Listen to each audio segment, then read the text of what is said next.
наши участники продолжаем работу. И для модерирования второй части нашей секции «Ресурсное обеспечение, сохранение и развитие родного языка» я приглашаю Федину Марину Серафимовну, руководителя Центра инновационных языковых технологий Дома дружбы народов Республики Коми, кандидата филологических наук. Пожалуйста, Марина Серафимовна, вам слово. Спасибо большое. Ну что, мы продолжаем нашу очень интересную и очень результативную конференцию, во время которой какие-то решения принимаются прямо в режиме вот реального времени, да, и это очень приятно, это очень хорошо, потому что действительно конференция не должна быть просто мероприятие ради мероприятия. В первую очередь это, конечно, результат. И сейчас с большим удовольствием я приглашаю с докладом Анну Семеновну Егорову, исполняющего обязанности заведующей кафедрой этнокультурного образования Чувашского республиканского института образования, кандидата филологических наук. Очень тема интересная, актуальная, и не только для Чувашии, но и для других регионов. Пожалуйста. Иргун Булдер, добрый день. Современные психологи и педагоги сходятся во мнении, что качество выполнения деятельности и ее результата зависит прежде всего от побуждений и потребностей индивида, его мотивации. Проблема мотивации в учении возникает по каждому школьному предмету. Однако особо остро стоит проблема мотивации изучения родных языков в школах.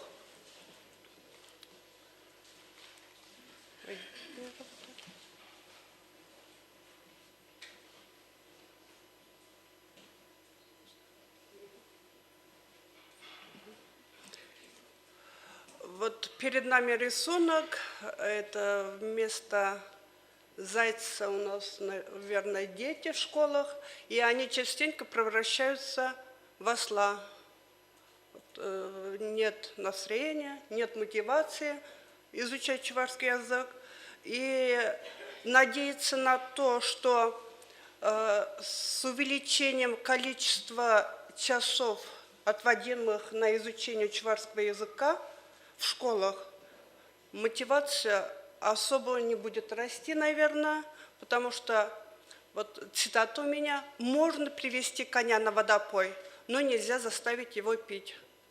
Он будет сидеть на уроках, но будет учить чувашский, как многие у нас жалуются, что изучаем или обучаем чувашскому языку в школах уже очень долго, можно сказать, с 90-х годов, но ученики до сих пор не говорят на чувашском, хотя всеми силами стараемся. Поэтому водопоя недостаточно.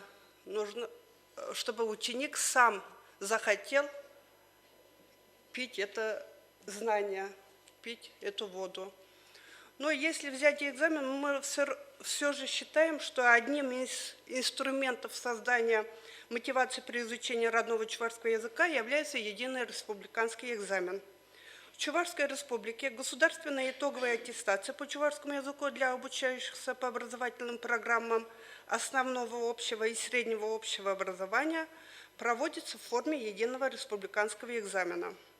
Итоговая аттестация в новой форме по чувашскому языку впервые проводилась в 2002 году для выпускников 11 класса.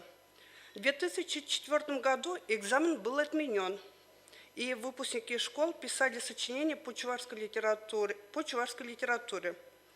ЕРЕ вновь сдавали в 2012 году по контрольным измерительным материалам, содержащим вопросы и по языку, и по литературе. И больше не сдавали в 11 классе выпускники 11 классов, потому что результаты при поступлении в вузы не учитывались. Для выпускников 9 классов итоговый экзамен по чувашскому языку в новой форме впервые проводился в 2008 году. В связи с тем, что единый республиканский экзамен по чувашскому языку не входил ни в число обязательных экзаменов, ни в число 2 экзаменов, сдаваемых по выбору, количество сдающих ЕРЕ по чувашскому языку сократилось несколько раз. Как мы видим, в 2016 году из 11 тысяч, так, сколько, 401 участник был, то есть выпускник 9 класса, а сдавали-то ЕРЕ по чувашскому языку только 8 учащихся. И после этого, как бы, можно сказать, мы взялись за это дело более активно. И с 2017 года число сдающих единый республиканский экзамен у нас растет. Ну, не в таком количестве, не в разы, но все равно растет. Как мы видим, что в 2019 году уже вот за 3 года из 8 участников у нас уже 714 учащихся. В прошлом году, в этом году ЕРЕ не сдавали из-за коронавируса, но мы в Чувашском республиканском институте образования проводили пробный экзамен, и в этом пробном экзамене участвовали около 500 учащихся. Экзаменационная работа по чувашскому языку проверяет знания о языке и речи, умение применять лингвистические знания в работе с языковым материалом, умения и навыки, связанные с соблюдением языковых норм. Поэтому контрольные и измерительные материалы ЕРЕ по чувашскому языку это у нас экзаменационная работа состоит из 3 частей. Часть первая – краткое изложение, вторая часть – задание с кратким ответом. Но в том году было 13 тестовых заданий, но в этом году число тестовых заданий сократилось, хотя и сократилось, но усложнилось, как и в русском языке. И третья часть – задание открытого типа с развернутым ответом, то есть сочинение, проверяющее умение задавая собственные высказывания на основе прочитанного текста. Какие навыки и умения должны быть у выпускников 9 классов, вы увидите по критериям на слайдах, поэтому я не буду читать. Вот здесь дается анализ результатов написания изложения, учитывается и как они передают содержание текста, учитывается и последовательность изложения, выразительность текста и так далее. Анализ выполнения тестовых заданий в основном выполняют неплохо. Дальше анализ результатов написания сочинения, я не буду озвучивать, вы все видите на слайде. Можно сделать вывод, что для того, чтобы сдать экзамен, нужны определенные знания, умения и навыки. Поэтому мы считаем, что это является одним из инструментов создания мотивации учить чувашский язык. Ну, результаты у нас неплохие. Вот, только в 2017 году у нас были 2, но в остальных последующих годах уже 2 не было. Но основной средний балл, как мы видим, где-то 4 балла. Это неплохой результат. И когда учителя некоторые говорят, что боимся сдавать экзамен, или родители говорят, что трудно будет сдавать экзамен по чувашскому языку, этого не надо бояться. Статистика говорит, что результаты неплохие. Вот средний балл где-то 4 балла, чуть с небольшим. Вы можете сказать, что идет ниже, но в 2015-2016 году сдавали экзамен по чувашскому языку в основном отличники. То есть они дополнительно сдавали, потому что экзамен необходимо не число обязательных экзаменов по желанию, а по желанию сдает как бы дополнительно еще 5-й экзамен, конечно, кто уверен в своих силах. И поэтому баллы были чуть повыше. Ну, чтобы у нас были результаты еще лучше, мы в Чувашском республиканском институте образования начали реализовать проект «Единый республиканский экзамен», одна из моделей развития профессиональной компетентности учителей чувашского языка и литературы. Задачами этого проекта является оказание методической и консультативной помощи учителям. У нас разрабатывается КИМа, создан на сайте института специальный баннер, где размещаются методические рекомендации по выполнению тестовых заданий, по написанию сочинения, по написанию изложения, даются демо-версия, кодификатор, спецификация. Также мы хотим при реализации проекта обобщить и распространять передовой педагогический опыт педагогов, выпускники которых показывают высокие результаты экзамена. Еще организация работы по подготовке обучающихся к ЕРЕ по чувашскому языку. Это создание открытого банка оценочных средств по чувашскому языку. У нас учителя, которые проходят у нас курс повышения квалификации, все вот по этой программе повышения качества подготовки учащихся к единому республиканскому экзамену пишут как бы проектные работы КИМа по чувашскому языку. Сюда же относим мы проведение пробных экзаменов. В прошлом году мы впервые проводили этот пробный экзамен. Результаты были неплохие. И публикация учебно-методического пособия «Единый республиканский экзамен по чувашскому языку». Эта книга уже вышла.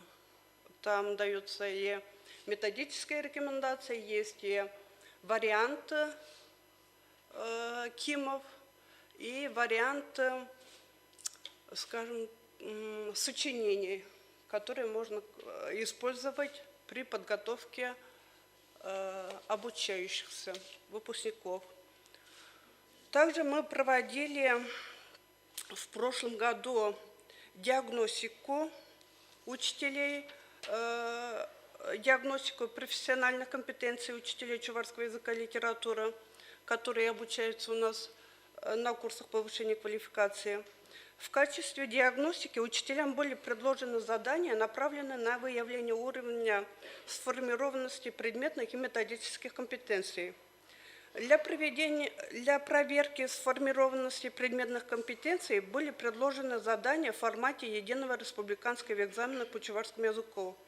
Учителя должны были проверить написанные учащимися на ЕРЕ сочинения и написать сами сочинения рассуждения на одной из предложенных тем. Но анализ результатов диагностики показал, что учителя в основном владеют предметными компетенциями. Для проверки сформированности методической компетенции учителям было предложено на основе проверенных работ выявить и сформулировать основные проблемы обучающихся по написанию сочинения рассуждения, указать методы и приемы по их устранению, по их разрешению. Вот именно этот анализ показал, что затруднения вызвали в основном задания по разрешению выявленных проблем. Мы все знаем, как писать сочинения, как писать изложения, как ответить на тестовые вопросы, но нам труднее, как это довести до учащихся. Но результаты были все равно неплохие. Мы целью повышения качества подготовки обучающихся проводились дополнительные курсы повышения квалификации. Была создана творческая группа по пополнению банка оценочных средств. Издано учебное пособие. Так, вкратце. Публикации были. размещали и на сайте, и в интернет-журнале «Школда». Также мы разработали дорожную карту по реализации проекта 2020 и последующие годы. Также проведение курсов повышения квалификации, семинаров, вебинаров, пополняем банк оценочных средств, уже начали проводить вебинары, в этом году еще не успели, вебинары для обучающихся, это очень хорошо, не только для учителей, но и для обучающихся. Проводим семинары для экспертов предметной комиссии. Ну, пробный экзамен также будем проводить и в дальнейшем. Но в этом году еще хотим вот первый раз провести, в этом году, получается, в 2021 году, проведение единого республиканского экзамена по чувашскому языку в школах с русским языком обучения. Конечно же, эти задания будут другие, потому что будет задание, например, на аудирование, как они будут понимать текст, будут слушать текст в аудиоформате и отвечать на вопросы. И такие же примерные вопросы. Но ЕРЕ является, вот возникает вопрос, хотя я заявила в теме, что ЕРЕ как инструмент создания мотивации при изучении родных языков по выбору, но мы можем сказать, что вот этот экзамен является мощнейшим инструментом создания мотивации. Конечно же, нет. Это экзамен является одним из инструментов, но надеяться на экзамен и что наши ученики будут изучать намного лучше чувашский язык, надеяться не приходится, наверное. Ну, конечно, будут результаты получше, знания будут поглубже, будут определенные навыки, знания, умения, но это нас не спасет. Виновата только методика преподавания? Опять-таки, я думаю, нет.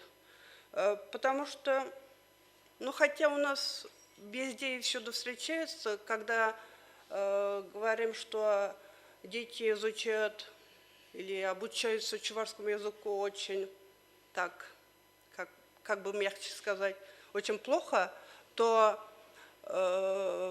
обвиняют всегда методику преподавания. Да, можно поменять методику. Большинство наших учителей легки на подъем, можно сказать. Они готовы осваивать новые приемы, новые методики, новые технологии. Вот как мы знаем, во время карантина жаловались почти все учителя, все родители, наверное, что вот дистанционное обучение очень плохо, не дает соответствующие знания. Но чувашского языка не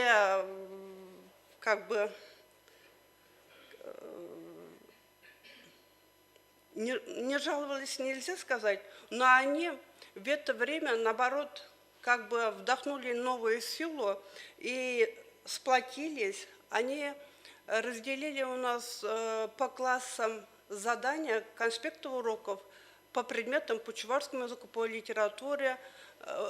Получили задания, каждый район, вот какой-то предмет, какой-то класс, подготовили эти материалы для дистанционного обучения и разместили в портале, в РИНЕ портале. Это как раз Инесса Владимировна говорила об этом, который ведет у нас Владимир Юрьевич Андреев. Молодцы учителя, спасибо всем, кто участвовал в этой работе. Кстати, к слову сказать, что учителя чувашского языка первыми, можно сказать, наверное, из предметников проводили задания, уроки в Зуме. У нас уже, если мы одну неделю с Россией отдыхала, уже 6 6 апреля наши учителя были готовы, не все, конечно, провести занятия в Зуме. За эту неделю, вот в конце марта и в начале апреля, они были подготовлены. Еще жалуемся на учебники, да, ведь? Так, ну, хотя вот у нас не только у Чуваш, вот в Татарстане, говорят, очень хороший учебник «Салам» для изучения татарского языка. Есть у нас учебные пособия «Калага», о чем говорил у нас Александр Васильевич Блинов. Мы теперь, вот это для русскоязычных школ, для чувашскоязычных школ начали готовить уже совершенно в другом, в аспекте учебные пособия для чувашского языка. Например, в 8-9 классах дается задания, которые не были в других учебных пособиях. Например, в лингвокультурологическом аспекте, если изучаем какое-то слово, встречается, ну, например, слово «салам», что это не только тюркское слово, не только чувашское слово, это слово арабского происхождения, и «салам алейкум» означает, что мир всем. Например, если изучаем текст про домашний очаг, дается информация о слове «очаг», что это слово не заимствовано. Обычно говорят, что многие чувашские слова заимствованы из русского языка, а слово «очаг» заимствовано, наоборот, русскими от тюрков, «очаг», но в чувашском языке вставляется «в», и получается «в учах». Даются другие интересные задания, но этого недостаточно. Все равно, вот, хотя и поменяли учебные пособия, можно сказать, начали работать в новом формате, но все равно у нас количество выбирающих чувашский язык не растет. Дальше. Ну, о чем, что я говорила сейчас, мы сами в силах сделать, ну, например, улучшить методику, выпускать, издавать интересные учебные пособия. А как можно согласиться, что с выбором языка, ну, как бы приравняли выбор языка образования и выбор родного языка? Вот язык образования можно выбрать, я согласна. Например, в русскоязычной школе и в чувашскоязычной школе об этом уже говорили, что надо сдавать экзамены, надо писать всероссийские проверочные работы. И у нас язык образования получается, если честно, во всех чувашских школах. Это русский язык. И в начальном звене большинство предметов все равно изучается на русском языке. Ну, про основную школу я не буду говорить, там только предметы изучаются на чувашском языке. И в то же время выбираем родной язык. Как можно с этим согласиться, если выбираем родной язык уже в сельских школах, монолитичных школах? Там, казалось бы, все чуваши.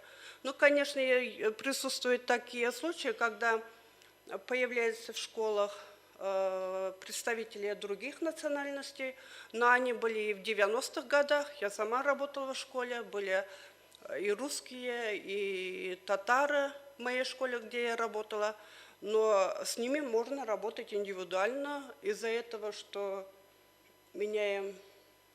будем писать все заявления на выбор родного языка. Противоречие есть и в основной, примерной основной образовательной программе основного общего образования, например. Даются примерные учебные планы. Вот для нас интересно два варианта, вариант 4, вариант 5. Вот какой вариант нам подходит? Какой выбрать нам? Скажите, пожалуйста. Какой выберем? Если честно, нам остается выбрать только 4-й вариант, потому что 5-й вариант – это вот для общеобразовательных организаций, в которых обучение ведется на родном, не русском языке языков народов Российской Федерации. Это в какой республике у нас в основной школе преподаются все предметы на родном языке? Нигде. Значит, получается, для нас остается только 4-й вариант. И 4-й вариант – это как теперь разграничить городские и сельские школы, где обучение ведется, например, на чувашском языке и где изучается чувашский язык. Это совершенно разные подходы. Мы в русской школе изучаем чувашский язык на русском языке, можно сказать. Все равно начинаем с русского языка. Можно использовать, конечно, беспереводной метод, но беспереводный метод, вот Александр Васильевич сам сказал, что если будем преподавать чувашский язык в школах в неделю раз, 1 час, какой беспереводной метод? Беспереводной метод когда поможет нам? Когда каждый день можно говорить, когда есть соответствующая среда и так далее. Для чувашскоязычных школ как? Опять возникает вопрос. Хорошо. Вот еще в варианте 4 у нас 3 часа. Вот эти 3 часа еще, из этих 3 часов, если школа переходит на 5-дневную неделю, опять исключаются берутся из чувашского языка. Дальше. Родной язык выбирают, и почему у нас возникает вопрос, почему не выбирают иностранный язык? Казалось бы, вот в этих сельских школах нужно выбирать не родной язык, а иностранный язык. Может, ученик захочет немецкий изучать, а не английский. Дальше. Следующий вопрос. Как быть с выбором языка в двуязычных семьях? Если мама русская, папа чуваш, и как быть ребенку? Кого больше уважаешь, кого больше любишь? И что делать с этим? Потом, песни и танцы смогут сохранить язык? Как показывает опыт в диаспорах, например, я не говорю о Татарстане, Башкортостане, в Ульяновской области, скажем так, более-менее, а в других регионах уже чувашский язык остался на уровне песни и танца. Песни и танцы сохранились, но школы, где изучают чувашский язык, не сохранились. Нет, и в Иркутской области нет, и в Тюменской области нет, и так далее. Как говорил Холл Картер, есть всего 2 вечных предмета, которые можно передать своим детям. Это корни и крылья. Мы можем передать свои корни, свои крылья. Будут у них не свои крылья, будут у них крылья, появятся крылья. Это совсем другой вопрос. Хочется завершить свою речь с высказыванием Михаила Романовича Федотова.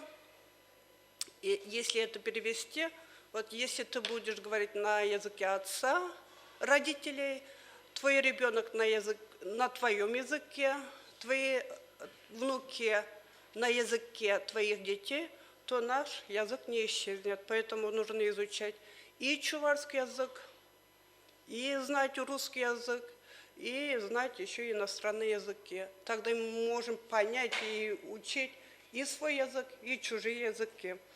Еще можно сказать, что мы всегда критикуем всех и вся, что вот язык исчезает и так далее. Так давайте же, все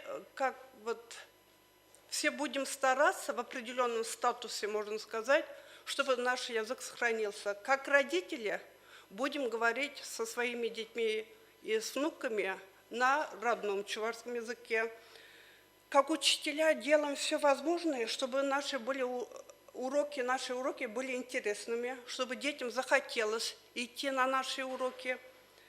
как авторы учебников и учебных пособий подготовим интересные книги, чтобы интересно было не только детям, но и их родителям, чтобы им захотелось, чтобы их дети учили чувашский язык.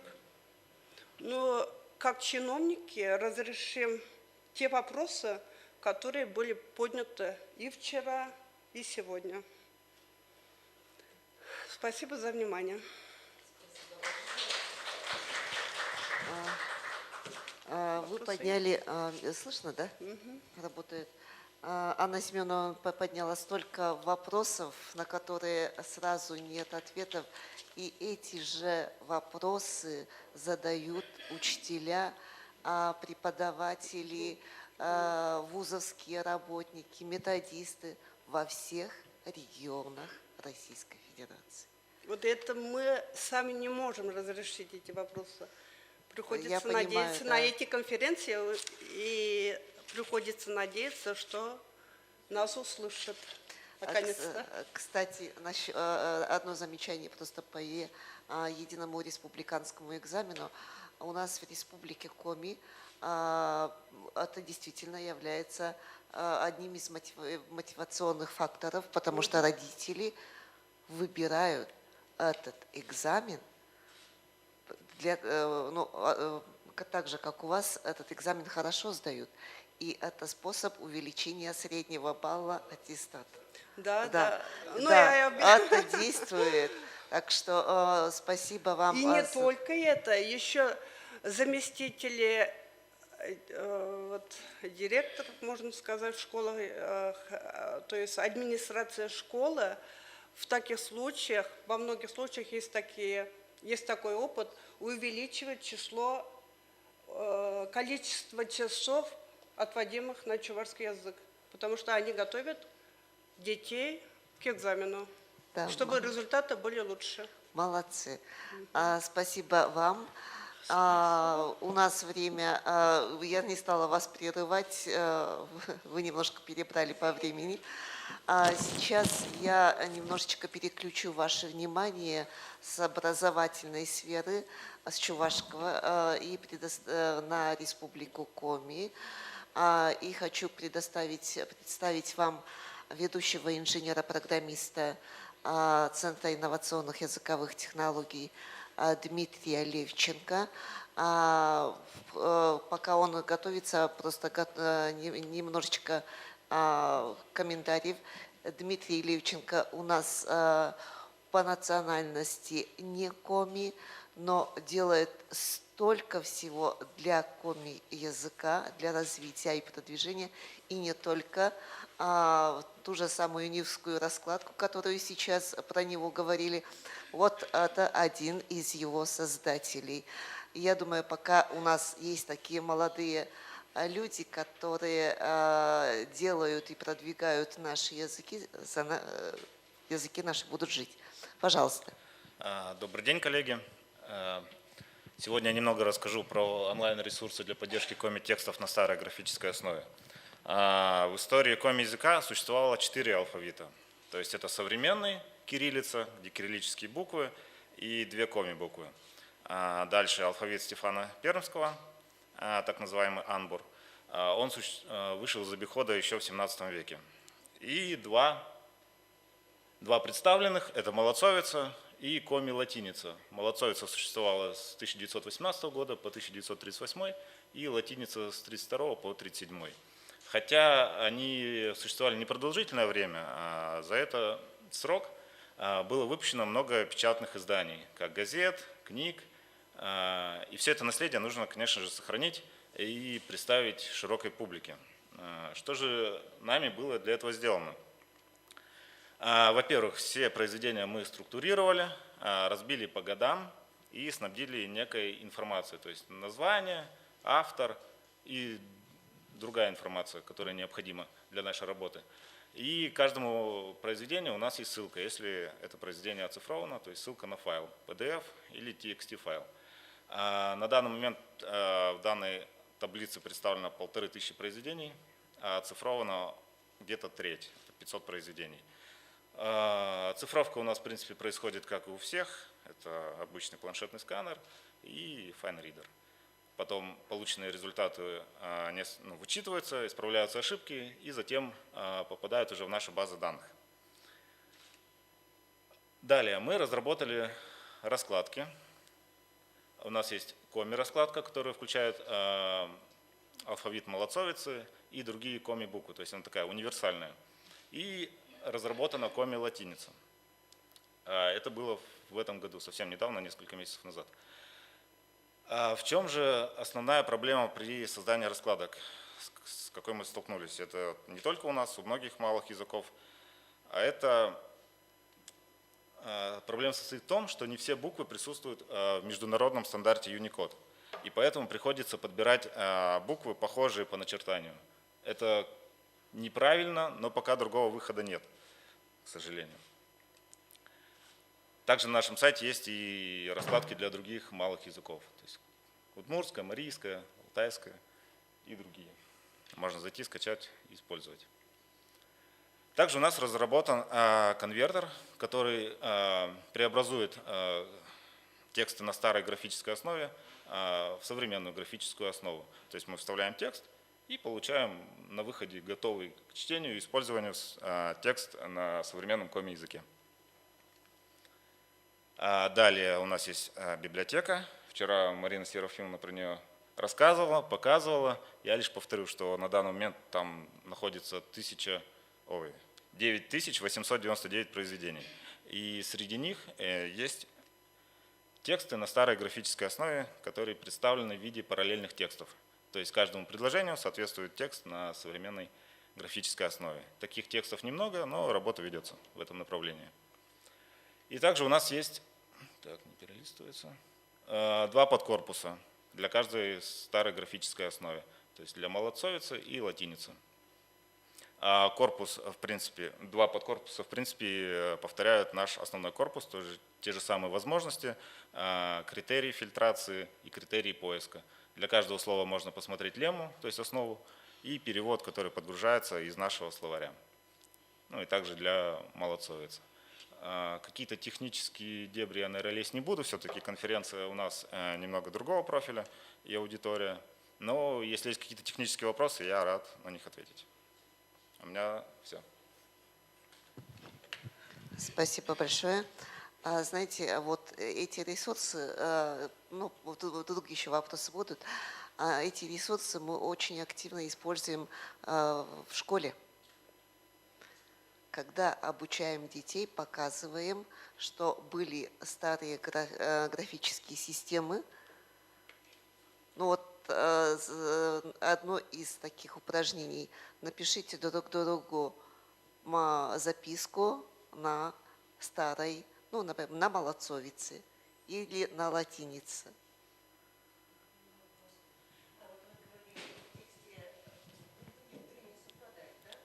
Да.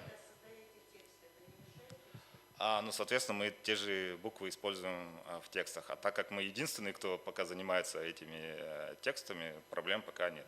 То есть, если кто-то параллельно будет еще вести эту работу и вставлять свои буквы похожие, вот тогда проблемы возникнут. Нет. Спасибо. Еще вопросы есть? Если нет, спасибо. Как всегда, у нас программисты конкретные люди, они очень коротко, сжато и по существу. Мы продолжаем свою секцию и приглашаю Татьяну Витальевну Денисову, декана факультета русской и чувашской филологии Чувашского государственного педагогического университета имени Яковлева, кандидата филологических наук. Очень интересная и важнейшая тема подготовки педагогических кадров. Тема, которая также актуальна для всех национальных республик. Добрый день, уважаемые участники конференции. Рада вас приветствовать от имени ректората нашего университета, ныне называемого Университет Яковлева. Доклад, наверное, это будет громко сказано. Я небольшую справочную информацию, в каком русле идет подготовка педагогических кадров для преподавания родного чувашского языка, родной чувашской литературы у нас в ВУЗе ведется. Если исторически взять начало подготовки кадров, мы ориентируемся на 1930 год, на год открытия института и с первых же дней, где началась подготовка учителей чувашеведов.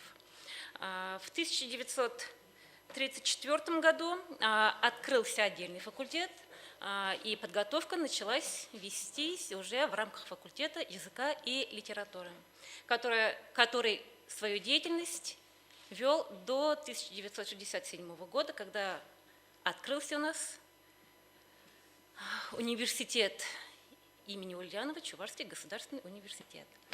На базе Чувашского государственного педагогического института, ныне университета, подготовка учителей чувашеведов возобновилась в 1992 году. Вначале в рамках историко-филологического факультета, затем факультета чувашской филологии, а ныне уже в рамках факультета чувашской и русской филологии. На сегодняшний день у нас в ВУЗе подготовка учителей или педагогических кадров для преподавания родного чувашского языка и родной чувашской литературы ведется на 3 факультетах. Факультет чувашской и русской филологии, факультет дошкольной коррекционной педагогики и психологии и психолого-педагогический факультет. На этих факультетах профиль родной язык и литература представлен как 2-й профиль, а на факультете чувашской и русской филологии родной чувашский язык и литература представлен как основной 1-й профиль. И на всех этих 3 факультетах подготовка ведется по 2-профильной программе, направление подготовки 440305. Это педагогическое образование с 2 профилями подготовки. Более подробно остановлюсь на подготовке кадров на нашем факультете, так как до сегодняшнего дня выпуск проходил только на нашем факультете. Были выпуски по очной форме обучения, по заочной форме только на факультете чувашской и русской филологии. За последние 5 лет мы выпустили по очной форме обучения 85 специалистов, по заочной форме обучения 53 специалиста получили диплом об образовании. Как видите, 2019 и 2020 год один столбец пустой. В 2020 году у нас не было выпуска по заочной форме обучения, так как мы переходили с однопрофильной программы на 2-профильную, и срок обучения у нас увеличился. Та же самая причина, и по очной форме обучения в 2020 году у нас не было выпуска по той же самой причине. На следующем слайде я представила информацию о выпускниках, которые окончили вуз с дипломом с отличием. Но более подробнее я хочу остановиться на этом слайде, который показывает, сколько студентов по разным профилям в нашем вузе на сегодняшний день обучается. Это контингент по очной форме обучения и контингент по заочной форме обучения. Вы видите, что некоторые строчки, некоторые столбцы показывают нулевой показатель. Это очень тревожно, это очень нас волнует, но есть, наверное, объяснение, но нам бы хотелось, чтобы этих нулевых показателей было меньше, и будет лучше, если их вообще не будет. Видим, на 1-м курсе число студентов есть только по профилям родной чувашский язык и литература, русский язык. То есть остальные 2 факультета, о которых я уже говорила в начале выступления, набор перестали делать, начиная уже с 2019 года. Вначале у нас отказался от этого профиля факультет дошкольной коррекционной педагогики и психологии, а прием 2020 года не был и на факультет психолого-педагогический. Причины разные, но основная причина, как объясняют деканы, как показывает практика, невостребованность профиля и если мы запросим контрольные цифры приема на эти профили, большой риск не закрыть эти контрольные цифры приема. Это, знаем мы, чреват серьезными последствиями. Если один профиль по направлению подготовки не наберет, не закроет контрольные цифры приема, на следующий год и последующие годы не может быть контрольных цифр приема и по всему направлению подготовки. Это усложняет нам задачу, это усложняет нашу работу. И вот в основном по этой причине 2 факультета отказались от набора по профилю родной язык и литература. И, как видите, и на наш родной профиль, на профиль факультета чувашской и русской филологии, родной чувашский язык, литература, русский язык, двухпрофильные программы, а на первый курс мы набрали только 13 человек. Если сравнить с остальными курсами, опять мы видим динамику, наоборот, регрессивную, а не прогрессивную.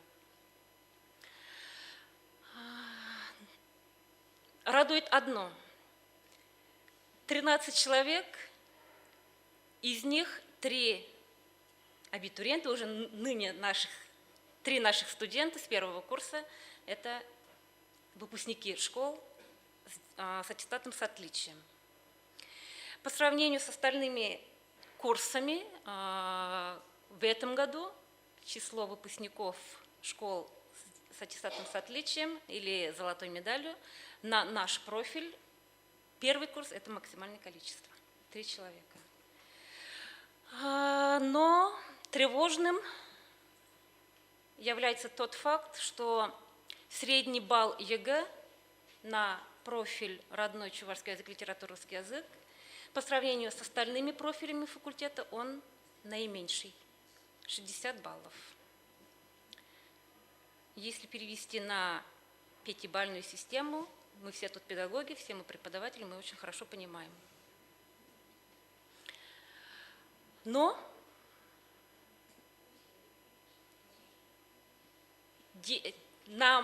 у нас есть абитуриенты, у нас есть студенты, мы знаем, кем работаем, как работаем, и это нас стимулирует.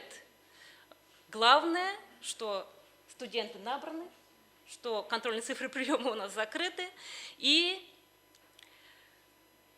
тот студент, который пришел на первый курс, мы их для того и набираем, чтобы обучить, чтобы научить, и чтобы они дальше развивали наших детей. 3 выпускника с отличием, и вот тот показатель, который был на предыдущих слайдах с дипломом с отличием, значит, мы неплохо их готовим в течение всех 5 лет обучения на нашем факультете. Из 30 – 12, из 17 – 9 в процентном соотношении это получается у нас, да. Тревожным для нас является еще один момент. Если в предыдущие годы на факультет поступали хотя бы по 1, по 2 представителя с чувашской диаспоры, на первом курсе у нас студентов ни из Республики Татарстан, ни из Республики Башкортостан, к сожалению, нет. Они есть на 2, на 3, на 4, на 5 курсах, к сожалению, на первом курсе таких студентов у нас нет.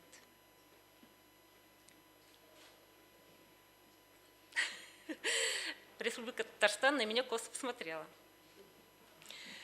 Факт остается фактом. Приглашаем, да. И, пользуясь микрофоном, я хочу призвать и призываю наших педагогов, учителей чувашского языка и литературы, вот ту причину, по которой закрылись или прекратились приемы на профили педагогического университета, с вашей помощью, с нашими вместе с вами усилиями мы преодолеем, и дай Бог, профиль сохранился, чтобы подготовка в университете Яковлева учителей чувашеведов, педагогических кадров для преподавания профиля родной чувашский язык и родная чувашская литература продолжилась и в будущем. Спасибо за внимание. Спасибо большое. Очень актуальна, очень интересная тематика. И, конечно, то, что дошколка и началка прекратила набор, это очень тревожный. Очень-очень тревожный. И тем более то, что КЦП по подготовке кадров по основному направлению тоже снижается, да? 13 это КЦП было уже? 13 это был КЦП, да. У нас нет ни одного студента на небюджетной основе. А на следующий год? На следующий год пока мы ориентируемся тоже на 13 человек. Уважаемые преподаватели, учителя, я думаю, что все услышали. И, может быть, отработать еще схему целевой подготовки. Целевая подготовка, она все равно пойдет в рамках этих Да, цифр. да, я знаю, что это в рамках КЦП пойдет, но, тем не менее, это уже вариант работы с территориями. Вопросы, пожалуйста. Возникает вопрос, где они будут работать? Ага. Потребность. Как вы уже заметили, я в своем выступлении отметила, что наши студенты обучаются по двухпрофильному направлению подготовки. У нас два профиля – родной чувашский язык и литература, второй профиль – русский язык. К сожалению, трудоустройство выпускников в образовательной организации в основном происходит по второму профилю или по тем программам, на те предметы, по которым они проходят переподготовку, к сожалению. Это тоже факт. Пожалуйста.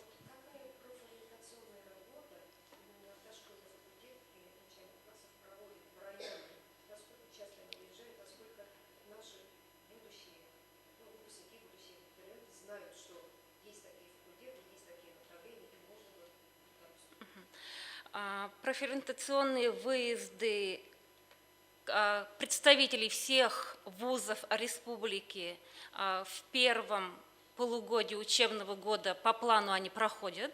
На этих встречах обычно выступает один представитель вуза и рассказывает обо всех профилях, обо всех направлениях подготовки, по которым будет набираться студенты на первый курс. К тому же факультет психолого-педагогический, факультет дошкольного образования в рамках профориентационной работы уже в закрепленных районах. У нас в ВУЗе практикуется такой опыт. Каждый факультет отвечает за определенный район по проведению профориентационной работы. И на всех встречах обо всех профилях подготовки говорится, рассказывается. Да, конечно.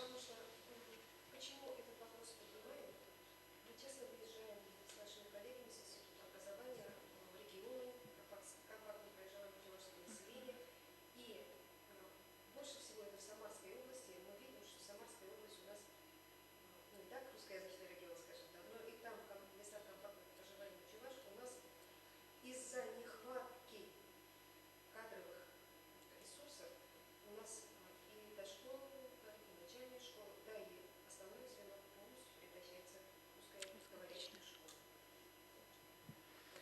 Вариант решения. И у нас это идет уже, мы идем семимильными шагами на русскоязычные школы, переход на русскоязычные школы. Но и там тоже, там уже вообще перешли, можно сказать, полностью изучение чувашского языка на уровне изучения фольклора, но фольклор не даст сохранения языка, к сожалению. Поэтому в любом случае, мне кажется, что активизировать работу, выездные профориентационные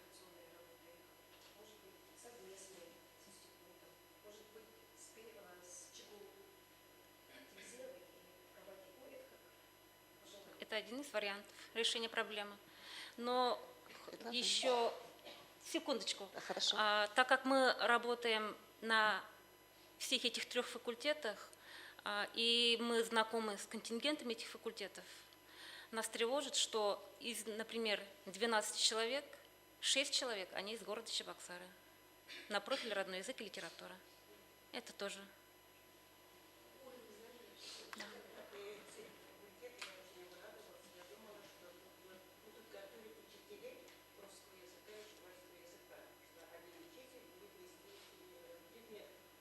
Потому что на практике получается вот что раньше в национальной школе была такая картина. Дети думали через родной язык. Они писали сочинения, а потом переводили на русский язык. Так они размышляли. А сейчас произошел такой 360 градусов, наверное, поворот. Дети сейчас думают на русском языке. Они сочинения на уроках чувашского языка пишут именно, переводят, по-русски думают, переводят на чувашский язык. И получается сочинение, но мы требуем хотя бы научитесь ставить глаголы Сказуемые. предложения в конце предложения. А то получается такой нереальный перевод. А вот я думаю, если бы готовили учителей, потому что такому учителю, который будет преподавать русский и родной в школе один. Потому что я сама очень любила сравнительный метод. Это вот колоссально интересно для детей, а вот такой возможности нет. Мне кажется, цены не будет такому учителю, если он будет. Почему? Там же Ну, как Даже раз у нас двухпрофильный. сейчас ведется подготовка по двухпрофильной программе. Это одновременно учитель чувашского языка и литературы и русского языка. Ныне мы называли это родной язык литературы с дополнительной специальностью русский язык, а сейчас родной язык литературы русский язык. Такой будет учитель, да. Выпуск по очной форме обучения у нас в 2021 году. Первый выпуск будет по заочной форме обучения. У нас студенты доросли до 4 курса по данным программам. видите, как все актуально, да, и вопросы сразу решаются. Спасибо большое. Приглашаю Елену Викторовну Михайлову, методиста Центра регионального развития Чувашского республиканского института образования. Тема по этнической культуре.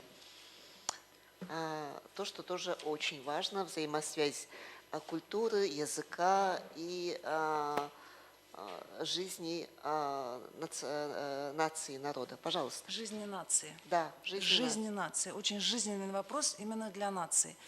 Но прежде чем я перейду напрямую к своему выступлению, мне хочется парочку просто комментариев по предыдущим выступлениям. Вот ваш коллега из Сахалина, наш коллега, наш соратник из Сахалина, вот я слушала все это выступление, следила, смотрела, и поверьте, мне было стыдно. Мне было стыдно, потому что наш народ – это 1 200 000, а Нивхи – это 350 человек. Это 4,5 тысячи. Но все равно 350 и 4,5 тысячи – это меньше, чем город Цивильск, понимаете? Это меньше, чем любой из наших городов. Это 350 – это одна деревня, средненькая. И столько сделано, и причем сделано, вот Ольга Михайловна, я задала ей этот вопрос, нехороший, тем не менее, она не нивх, наш коллега не нивх, понимаете? И выступал здесь программист тоже, он тоже не коми. И вот когда Блинов сказал нам, что ему стыдно за то, что... Не стыдно, я другое слово скажу. То, что в Конституции было прописано о русских как государствообразующем народе, я полностью его мысленно внутри поддержала. Да, мне тоже было обидно. У меня было ощущение, что моя страна меня обидела. Тут еще другие моменты есть. Но вот я понимаю, что еще с одной стороны, вот государственно образующий вот проявляется в таких людях, как фамилию Ольга Михайловна и программист из Коми. Вот в чем-то это есть, и это замечательно. Но это отдельный вопрос. Даже если Конституцию взять, что там русский язык назван языком государствообразующего народа. Там такая идет формулировка. Простите меня, пожалуйста, но мой первый язык русский. Вот как Блинов, я один из редких людей, я очень мало знаю таких людей, которые изучили свой родной язык, я потом объясню, почему родной, именно уже в зрелом возрасте. Мне было 24 года, мои дети учились говорить, а я училась говорить на чувашском языке. И это было возможно только потому, что я жила в деревне, и сейчас живу там, и к городу отношусь весьма прохладно. Приезжаю только на такие мероприятия, и по работе, конечно. То есть Конституция в этом смысле не права, это мое личное мнение, в том, что русский язык только язык русского народа. Это мой язык тоже, как и чувашский. Поэтому тут вопросов очень много, и мы это не можем решить, но и с этой стороны, и с другой стороны это не совсем логично, даже бы я сказала так, и несколько формальность появляется в Конституции, понимаете, формализирующее начало какое-то появляется. Вот об этом мне захотелось сказать, и я дала время записать мои данные, пожалуйста, я думаю, почти все учителя знают, если будет необходимость, легко найти в моей статьи в интернете, набрав Янька. Вот так. И мы очень ждем вашего выступления. Так, я читать не буду. Да, я думаю, все понятно. Итак, что же такое родной язык? Вот опять-таки, нигде, ни в каких документах не прописано четко, что такое родной язык. Вот это первый язык или это язык рода, то есть этнический язык, от слова «род». Если первый, то у меня родной язык русский, а если от рода, то чувашский. И в этом случае я обращаюсь к Пушкину, нашему Александру Сергеевичу. Он наш, он общий. Отрывочек из какой поэмы представлен? Евгений Онегин, спасибо. О Татьяне. Читать я не буду, но обращаю внимание на слово «на языке своем родном». То есть Пушкин нам говорит, что родной язык – это не первый язык, а это язык рода. Поэтому мой родной язык, получается, является чувашский язык, несомненно. Давайте взглянем правде в глаза. Много было тут диаграмм показано, самых разных, но я не первый раз об этом говорю. Я все время, не зря обо мне идет слух, что Янька узал. Я думаю, не надо переводить, оно звучит по-русски очень похоже, эти слова. Пусть будет так, иногда и такие люди тоже нужны, чтобы не слишком нам было спокойно. У нас нет детей чувашей монолингв, то есть владеющих исключительно чувашским языком. Может быть, есть вот в годовалом возрасте, двухлетнем возрасте, трехлетнем, но не старше. И если есть, то это очень мало. Я живу в деревне уже много лет и общаюсь с разными районами. Поверьте, количество таких детей их становится все меньше и меньше. По моим данным, я не могу официально их подтвердить, этим просто никто не занимается. Скажем, детей дошкольного возраста, владеющие чувашским языком, не более 10%. Это страшнейшие цифры, и я не успеваю говорить, не устаю об этом говорить, навлекая, может, на себя какие-то отрицательные эмоции. Это катастрофа. Поэтому надо отнестись очень серьезно. У нас все дети, владеющие чувашским языком, это билингвы. И поэтому уважаемый, весьма уважаемый Блинов уже говорил об этом, и я тоже повторяю. У нас концептуально неверная подача в идее сохранения развития чувашского языка. О развитии даже я не говорю, а именно в сохранении. Надо говорить не о чувашском языке, спокойно воспринимайте эти слова, надо говорить о нормальном функциональном билингвизме. Надо говорить, что мы билингвы, надо развивать не чувашский язык, надо развивать билингвизм. Только в этом случае язык удастся сохранить. То есть это не говорит, что все, что говорили до меня, неправильно. Наоборот, все верно, но надо немножко по-другому ставить акценты. Мы должны говорить о нормальном, функциональном, я повторяюсь, билингвизме. Другого выхода в этом мире у нас нет.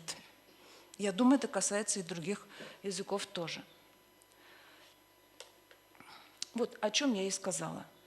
Причем билингвизм, в первую очередь, мы должны говорить о детском билингвизме. еще раз повторю, 10% чувашоязычных, меньше 10 чувашоязычных процентов – это ужасно. И тогда у нас есть шанс. Шанс. Вот я задаюсь тоже вопросом на таких конференциях, на таких семинарах самых разных. Чего мы хотим? Нет, чего мы хотим? Вот можно ответить или нет? Мы хотим сохранить язык, мы хотим сохранить культуру, или мы хотим сохранить народ? Что в основе, что главнее? Что не главнее, надо сказать, а что в фундаменте, что в основании? Без народа не будет ни языка, ни культуры. Мы должны сохранить свой этнос. То есть мы должны сохранить определенное количество населения, которое сознательно говорит «я чуваш». Вот отталкиваясь от этого, и дальше можно двигаться.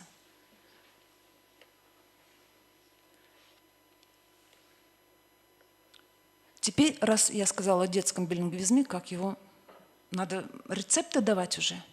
Диагноз поставлен.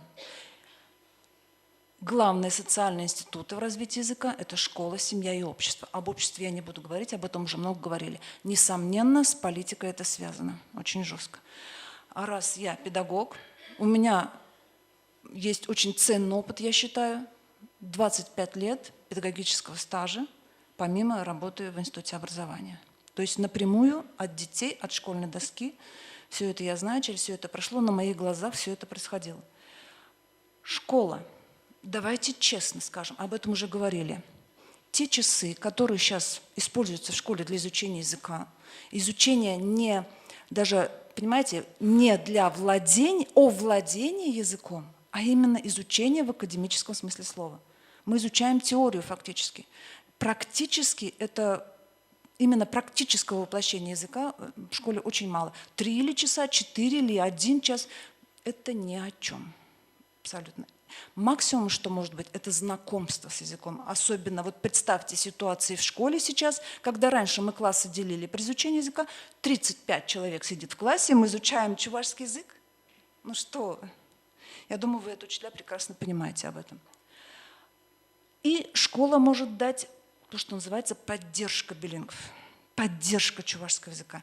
Но в данном случае должна быть очень серьезная дифференциация в обучении детей. То есть у нас, вот как был случай, как учитель рассказывает, школа, чебоксарская школа, учитель задает вопрос матери, почему девочка выбрала родной русский язык, хотя она хорошо знает чувашский язык.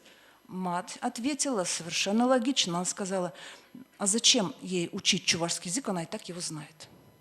То есть школа вот эту поддержку билингвальную дает не в достаточном количестве. Она изучает то же самое, что и дети, которые плохо, вообще не знают чувашский язык. Где рост? Где поддержка вот этих редких чувашеязычных детей? То есть жесткая функциональная дифференциация детей должна быть. И как это будет все в школе воплощаться, я не знаю, честно. Об этом надо думать, рассуждать и хотя бы поставить об этом вопрос. Если честно, опять, Инкаузал, не забывайте, что поделать, я все время задаюсь вопросом, почему мы уже больше 20 лет изучаем в школе чувашский язык, и тем не менее учителя чувашского языка не говорят и не говорили со своими детьми на чувашском языке. И у меня нет, у меня есть ответ на этот вопрос, но очень долгий, и он в статьях, которые напечатаны, имеются на сайте chuvash.org. Я отсылаю вас туда, совершенно ответственно. Как их найти? Набираете Янька. Почему чуваш не чуваш? В 4 частях. Я думаю, это будет интересно, но не на русском языке. Тут и психология, тут и культура, много чего. Об обществе я пока не говорю. То есть, вот поймите, пожалуйста, мои уважаемые соотечественники чувашеязычные, вам чувашский язык с неба упал. Он достался вам спокойно, легко, по жизни. Я думаю, и с русским не было проблем. И вот попробуйте поставить на место себя тех людей, которые изучают чувашский язык как не первый. И вот их проблемы в учебниках чувашского языка никак не отражаются. Вот в чем проблема. Об этом я уже говорила давно. Один пример только приведу. У нас есть очень интересные глаголы в чувашском языке. Они особые, они такие, как в русском языке. И вот есть глагол «иди». Да? «Иди». Он может переводиться двумя словами. Он может переводиться как «киль» и может переводиться как «пыр». Где, в каком учебнике я могу определить, когда надо говорить «киль», а когда надо говорить «пыр». И так далее, и так далее. Таких примеров много. То есть учебник дается именно в академическом смысле, а не с точки зрения русскоязычного первоначального ребенка. Но это отдельная тема, и ее поднимали, и очень правильно, что ее подняли, об этом на эту тему надо работать. О, это другое место уже, ясненько. А? Да? Ой, извиняюсь. Тогда я прям быстро. Родной язык в ВГОСе расписан. Цели, задачи, правильно? Все коротко там дано, что надо. Но родной язык в ВГОСе – это для полноценных билингв. Те же самые падежи, та же самая грамматика и все остальное. Не с того конца веревочку дергаем, не раскрутить. Я уже привела пример с этими глаголами. Это только для части детей сельских школ. Даже в ВГОСе родной язык для не владеющих родным языком, странное сочетание, тем не менее, должен представлен по-другому. И вообще сейчас я пришла к выводу, после многолетних очень размышлений, обсуждений, мы делаем громаднейшую ошибку, когда детей, не владеющих языком, начинаем его учить через чтение. Мы учим не языком, сразу учим их читать. Я не знаю, как скажут это физиологи, но в мозгу что-то отключается, и ребенок уже на слух воспринимает гораздо хуже. То есть, и когда идет восприятие с бумаги, с текста, с букв, а не со звуков, это неправильно концептуально. Точнее объяснить я не смогу. Мне, когда ребенок учится говорить, когда я училась говорить, я понятия не имела, какие падежи, какие там, что должно быть, аффиксы и так далее. Надо же запоминать 1000 слов. Хотя бы для такой краткой речи 3000 слов минимум надо. И это они должны постоянно повторяться, постоянно в разных ситуациях должны они повторяться. И причем в разных, то, что называется идиомами, совершенно разные представления у русском языке и у чувашском. Они же тоже все должны повторять, что надо запоминать. Возможно, это в школе? Нет. Это я, поэтому, еще раз я говорю, это только знакомство. Семья должна, семья, мама должна, мама. Вот, ну почему? Вот почему? Я пока оставлю, об этом уже было. Исследование есть, кстати, по поводу того, что чтение с листа и на слух. Есть, да? Да, есть. Работает Ну, не дошла я. Спасибо. Интересно. Ну, я дошла практическим путем, так что это исследование верное получается. Реальности родной язык. Как же нам его сделать по-настоящему родным? Это первое, язык должен быть интересный. Вот говорили о сравнительном изучении языков, так ведь, русского и чувашского. И я вот на себе это испытала, насколько это интересно. Вот, понимаете, возьмем самое простое слово – любовь, да? Любимый человек. Здесь говорили о коме, как раз о писателе, у меня ассоциативно это вышло. Как по-русски говорят? Любимая женщина, да? Ну, извините меня, пожалуйста, пожалуйста, простите, но любимая колбаса тоже можно сказать. Понимаете, да? А по-чувашски нет, не получится. Любимая колбаса будет юрат на колбасе, а любимая женщина будет савны.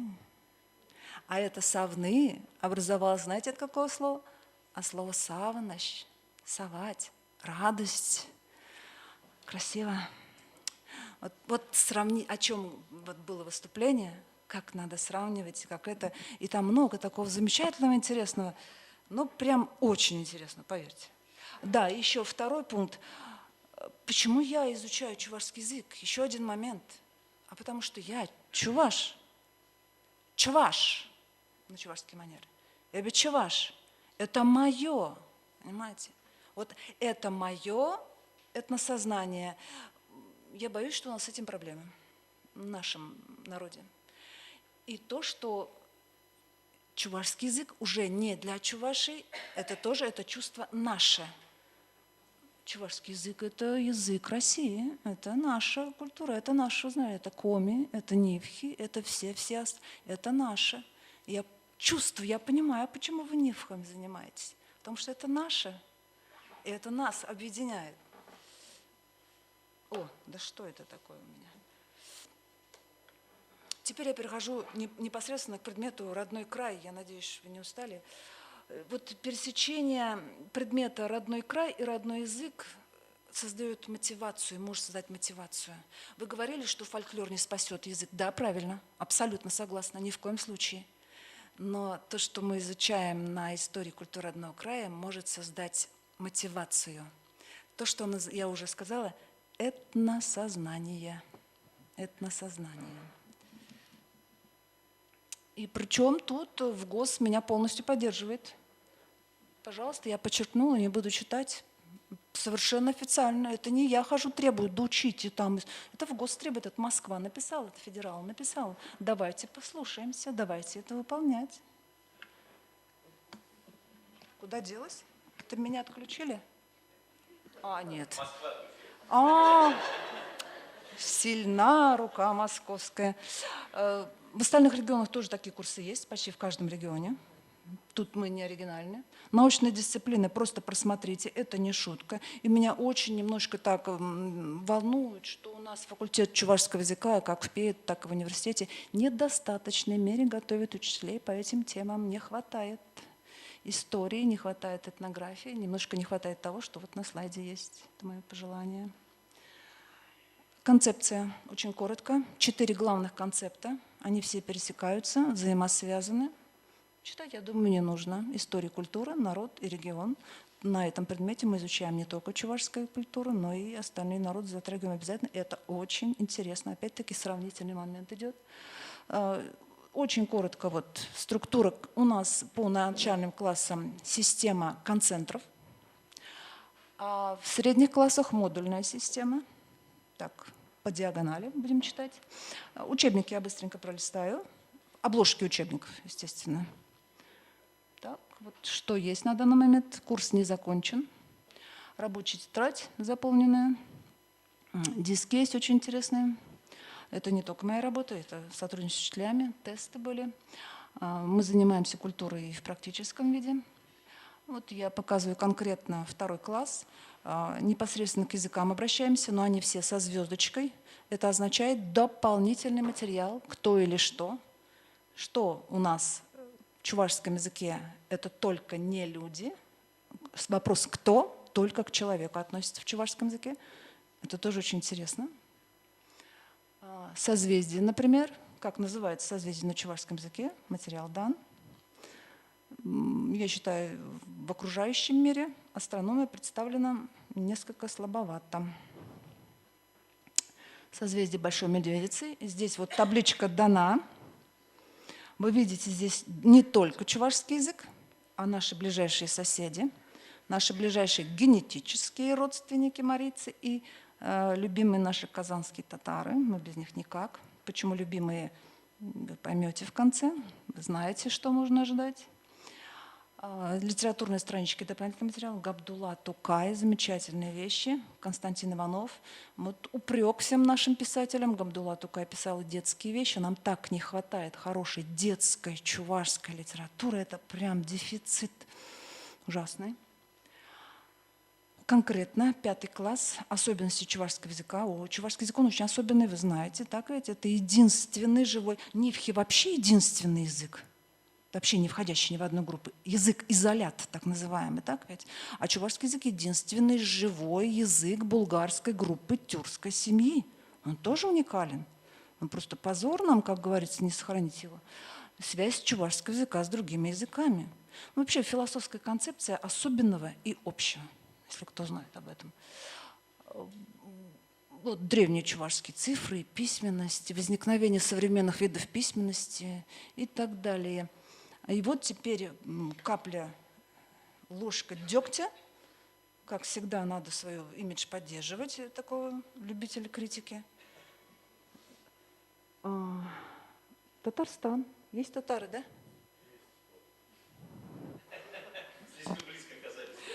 Заранее извиняюсь, если вы татарин, но если вы передадите... О, облегчение, да? Да нет, надо бы донести до татар. Я уж мечтаю написать, что ли, на сайт им. Аналогичный у них курс есть. Как это называется сейчас? «Наследие Татарстана». «Наследие Татарстана». Вот 2 класс. Вы учителя, да? И я читаю просто. Я прежде чем писать что-то изучаю. Коми изучила. Нет, не коми, Карелию изучила полностью, что там им делают. У удмуртов интересные вещи есть. Но везде есть претензии. Кстати, учебникам по истории российским тоже, оказывается, у меня есть претензии. Но не надо, посерьезнее надо с детьми, понимаете? Не надо такие глупые ошибки делать, когда называют, что Чувашия находится в левобережье. Понимаете, вот такие вещи пишут. Волги. Итак, тема «Время», 2 класс, детишкам 7-8 лет. И понимаете, что с них требуют? Читаем прям первое. Говоря о времени, мы употребляем слова прошлое. Да, понятно. Что для тебя означает твое прошлое? Вы все взрослые люди. Попробуйте ответить на этот вопрос. Что для вас означает ваше прошлое? Что оно для меня означает?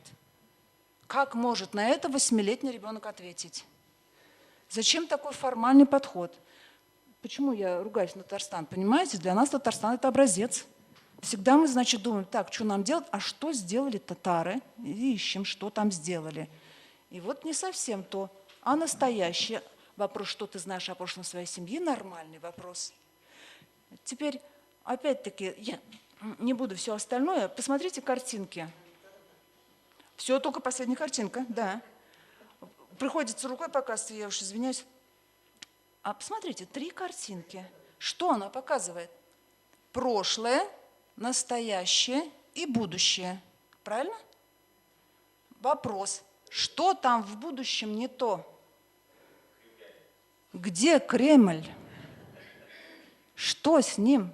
Это как мы сохраняем свою культуру? Это как мы любим свое прошлое? Намаз по-чувашски это называется. Намаз. Я на этом не очень хорошем моменте. У меня там еще другой есть вопрос. Ну ладно, я не буду. Хорошо? Все. Спасибо большое. Спасибо за Последнее. очень интересный эмоциональный доклад. Вопрос, буквально 2 вопроса. Так, и потом мы заканчиваем. Вопросы отпадают, потому что все думают над вашими словами. Я думаю, что это очень... 오멘치 얼렘 홀레는 객생객에 아완 만까말ах나 Цивилизация, 5-я версия, подготовлена в Америке. Это стратегия цивилизации, компьютерная игра. Это Аттила. Он говорит на чувашском языке. Правда, с американским акцентом. Но да ладно. Может быть, вот от таких вещей еще отталкиваться при преподавании родных языков. ялахипекех тумалала Яланги Бегех был молодец. мананкунба келишмелемар Там еще ругается. Вполне Спасибо. Спасибо за такое эмоциональное закрытие нашей секции. 1 доклад мы переносим на после обеда. Огромное вам спасибо всем докладчикам, потому что сразу видно не равнодушное отношение. То, о чем вы говорите, это ваша боль, ваша жизнь. Оставайтесь неравнодушными. Спасибо.